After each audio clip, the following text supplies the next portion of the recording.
Y tal como se lo habíamos adelantado, vamos a charlar en exclusiva con Raúl Aragón, es el responsable de Raúl Aragón y Asociados, una reconocida encuestadora, Fabi. Exactamente, y con un tema que nos interesa a todos, ¿no? Saber dónde estamos parados los argentinos frente a esta situación extraordinaria que estamos viviendo, y por eso queremos conocer los resultados de esta encuesta, de este estudio, los argentinos y la cuarentena, ¿no? ¿Cómo está, Raúl? Muy buenas noches. Sí.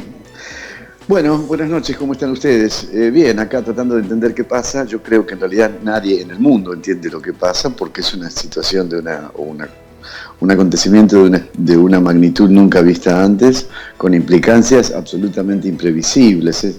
Si hace 2 meses alguien decía que el PBI americano iba a caer 10%, te decían, estás loco, ¿no? Bueno, así que es una situación muy compleja. Creo que la Argentina la está llevando muy bien, muy bien. Hoy por primera vez bajaron la cantidad de infectados vigentes, o sea, la cantidad de enfermos, no la cantidad de enfermos más recuperados, no, la cantidad de que están todavía enfermos bajó, creo que 40, 50 casos. Es un muy buen dato, si se mantiene ya es toda una tendencia, ¿no? Eso es buen dato, creo que lo estamos haciendo bien, más allá de un montón de otras cosas que suceden marginalmente, pero creo que lo estamos haciendo bien. Creo que no entendemos lo que pasa, ya lo entenderemos.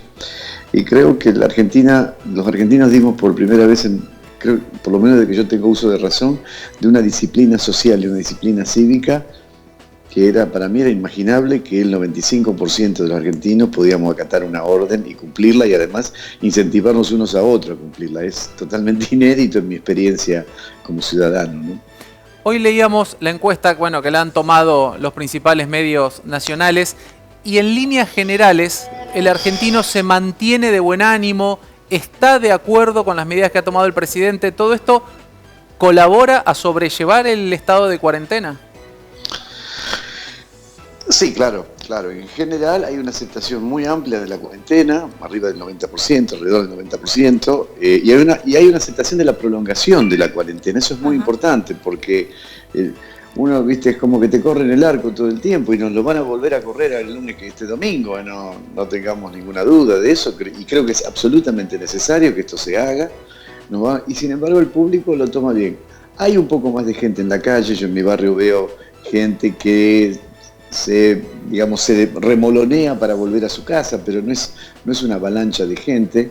Creo que está bien, y hay una especie de hartazgo con la crisis y con la cuarentena y simultáneamente una conciencia de la necesidad de la cuarentena. Es muy raro eso, ¿no? Es decir, estoy harto con una situación de la cual soy absolutamente consciente que es necesaria.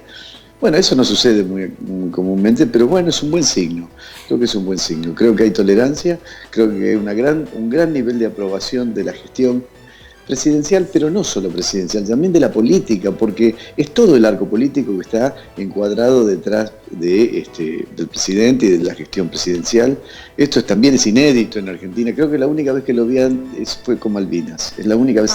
Yo vivía, ya era muy grande, que en la época de Malvinas, y la única otra vez que vi así un encuadramiento incondicional de todo el arco político detrás de una gestión presidencial, pero en este caso, más allá de lo discursivo, más allá de decir sí, está bien, se están encuadrando en términos de trabajar concretamente y coordinadamente, ¿no? Esto es muy importante y es alentador pensar que por ahí la clase política maduró un poquito, porque nosotros nuestra clase política la cuestionamos bastante todos, pero acá se está portando bien. Démosle un reconocimiento, por lo menos, que esta vez se está portando bien, ¿no?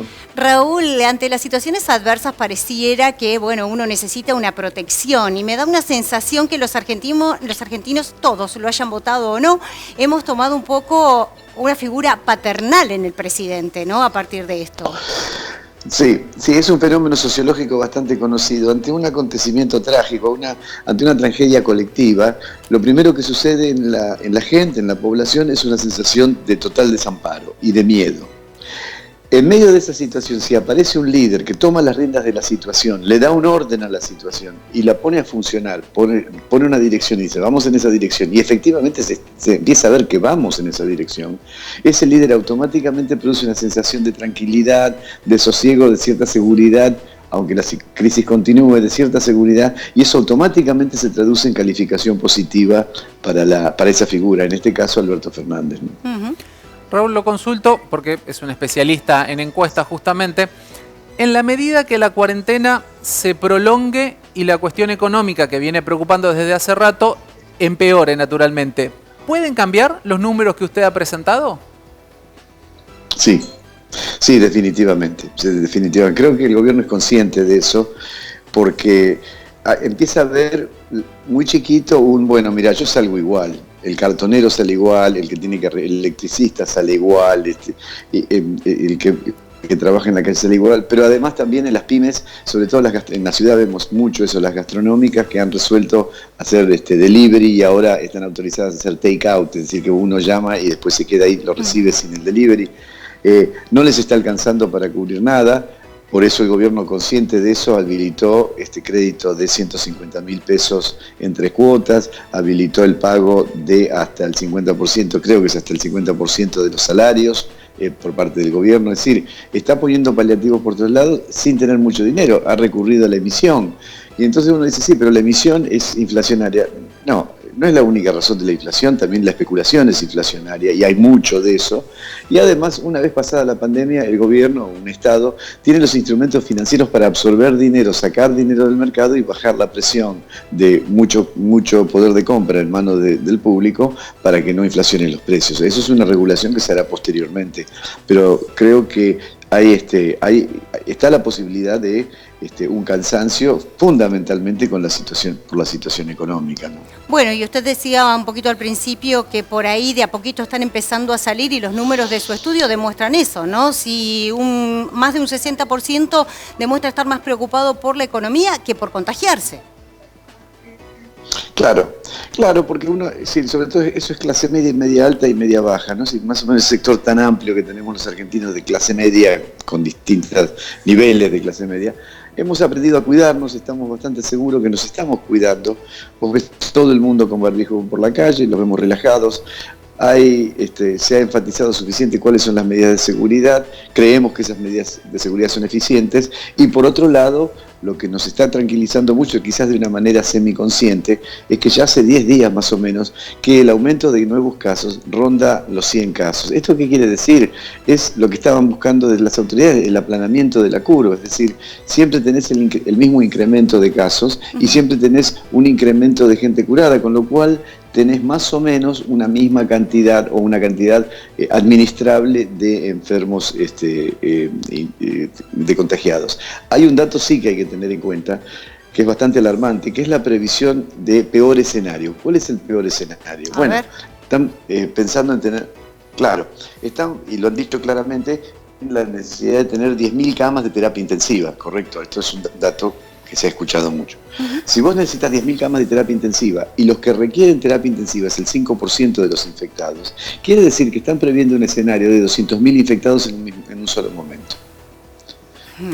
Ese es el peor escenario, por eso están pensando en 10.000 camas de terapia intensiva, si no, ¿para qué necesitas 10.000 camas? Si solamente se te va a contagiar el 5%. Bueno, sí, pero si 10.000, si 10.000 representa el 5%, el total es 200.000. Eso es matemática, no es una especulación. Así que creo que todavía estamos en medio de la lucha, que no está ganado nada, pero parecería que estamos en una posición estratégica y táctica ganadora, ¿no? Perdón, Raúl, ¿y cómo manifestamos los argentinos a través de su estudio la preocupación por lo económico? ¿A qué tienen miedo? ¿A no poder pagar sus cuentas? ¿A quedarse sin trabajo? Sí, según el sector económico, según en qué sector socioeconómico esté, bueno, los trabajadores, digamos, los trabajadores en blanco tienen miedo o de perder el trabajo o de ganar menos, que les reduzcan el salario, cobrar menos salario. Eso es el sector, digamos, del trabajador en blanco. Tenemos el sector de las pymes que tienen miedo o de tener que cerrar, o de tener que echar personal, o de endeudarse. Y después hay un sector que tiene miedo de definitivamente liquidar la empresa, ¿no?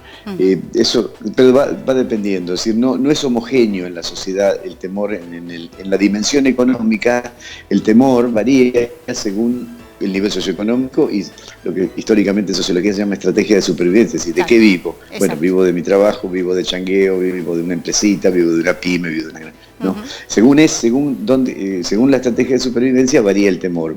Pero sí, hay un temor importante al efecto económico que puede tener sobre la vida del individuo, sobre la vida de las familias, no la pandemia, sino la cerrazón de la economía, producto de la cuarentena absolutamente impuesta por la necesidad que nos genera la pandemia de tener una cuarentena. Mucho se ha hablado durante la pandemia que ha venido a dejar un mensaje, que después de esto hay actitudes que van a cambiar, que vamos a poner algunas cosas que no eran prioridad, van a ser prioridad. ¿Usted cree que esto puede llegar a pasar? ¿Se puede empezar a modificar algunos aspectos del comportamiento del argentino? Yo creo que sí. Creo que esto nos deja una experiencia, esto va a parecer un eslogan de campaña, pero como no estoy hablando de ningún candidato, yo creo que nos deja una experiencia que es así. Y va a parecer un eslogan de campaña, pero la experiencia es esta: juntos podemos. Claro. Porque el 95% encerrado conseguimos controlar el aumento de la curva de contagio. Es un dato de la realidad. Juntos podemos. Bueno, si juntos podemos controlar una pandemia, juntos podemos recuperar la economía, juntos podemos mejorar la educación, juntos podemos, etcétera. Podría, si el presidente Alberto Fernández consigue instalar una mística de Juntos Podemos, eso le serviría después para enfrentar las consecuencias de la pandemia y de la caída de la economía, digamos, de la cuarentena que genera esa caída de la economía. Creo que podría instalar una mística. Lo otro que podría modificar también es la grieta, porque acá no hay grieta. Es decir, si vos tenés 85% de aprobación de una gestión, eso necesariamente parte de ese 85% votó a Macri el año pasado. Necesariamente, si no, no llegás al 85%. Es decir, que la pandemia, y la crisis y la gestión del presidente Alberto, por lo menos la gestión en lo que hace a la crisis de salud, está por encima de la grieta, es metagrieta, está más allá de la grieta. Eso también nos podría dejar una enseñanza bastante importante como sociedad, una enseñanza que no tenemos. Y lo otro es la solidaridad. Nosotros somos solidarios en llevar un par de paquetes de arroz cuando se inunda, no sé, alguna provincia del norte. Y lo llevamos a la casa de la provincia y tal. Acá la solidaridad es muy distinta. Acá la solidaridad es todos los días. Le digo a la vecina que tiene 85 años, la llamo por el portero, señora, estoy yendo a comprar algo, necesita algo. Eso es una solidaridad constante, es un pensar en el otro constantemente. El término prójimo quiere decir el próximo, el que está cercano, ¿no? Es decir, ser solidario con el cercano, con el prójimo. Así que eso también se podría modificar. Y lo que creo que definitivamente se va a modificar es el tema de la economía mundial. Esto no puede seguir, es imposible. Es absolutamente imposible. Mirá, los números, esos son números de Naciones Unidas, no los invento yo. Hay 340 trillones de dólares, 340 con 12 ceros de dólares en activos financieros, no en dólares, no en billetes de dólares, sino en bonos, en acciones, etc. De esos 340 millones, el 30% son acciones de empresas o préstamos a empresas o bonos de empresas que están dedicadas o a la producción de bienes o a servicios. El otro 70% es capital especulativo, o sea, son dólares buscando dólares. Ahora eso genera un desequilibrio y una presión sobre la producción altísima porque te sube los intereses, pero además genera una gran desigualdad, una inmensa desigualdad que es creciente. No lo digo yo, lo dicen todos los estudios internacionales, que en las últimas 2 décadas la desigualdad en el mundo ha crecido de una manera exponencial, y hay un dato también de Naciones Unidas: en el 2010 había 684 personas, individuos en el mundo, cuyas riquezas sumadas eran igual que la riqueza que tenía el 50% más pobre de la humanidad. O sea, 684 igual a la mitad de la humanidad más pobre. Hoy, el último dato de Naciones Unidas dice que son 8. O sea, hay 8 personas en el mundo que tienen la misma riqueza que el 50%. Qué bárbaro. Por eso yo hice una campaña por Twitter la semana pasada, tomando los datos de Fortune 500, donde menciona cuáles son los 50 multimillonarios argentinos, empezando por Pablo Roca, diciéndole, por favor, dona 1% de tu riqueza, 1% de tu riqueza. Y entonces después te contestan, no, pero no es momento de poner impuestos porque eso perjudica la economía. No, pará. Si vos Pablo Roca, donás 1% de tu riqueza. ¿Cuál actividad económica afectaste? No es un impuesto a la industria, no es aumento de las retenciones al agro, no es nada, no tiene nada que ver con la producción. Es un acto de solidaridad, lo que pide el Papa. Ahora, todo eso va a tener que cambiar porque el mundo se ha vuelto, si no se va a volver insostenible el mundo y podemos ver cualquier cosa. Creo que eso definitivamente va a cambiar, ¿no? Ay, ojalá esto no pase y nos olvidemos de todo. He escuchado especialistas contando cómo algunas cosas después de la fiebre amarilla en Argentina cambiaron y digo, bueno, ojalá esto que usted refiere, la economía mundial, la solidaridad, desde lo que depende chiquitito de cada uno de nosotros hasta lo grande, ¿no? Sí, vos sabés que si uno revisa la historia del mundo, por lo menos los últimos 1000 años de Occidente, cada vez que una sociedad mejoró como consecuencia de un inmenso sufrimiento social.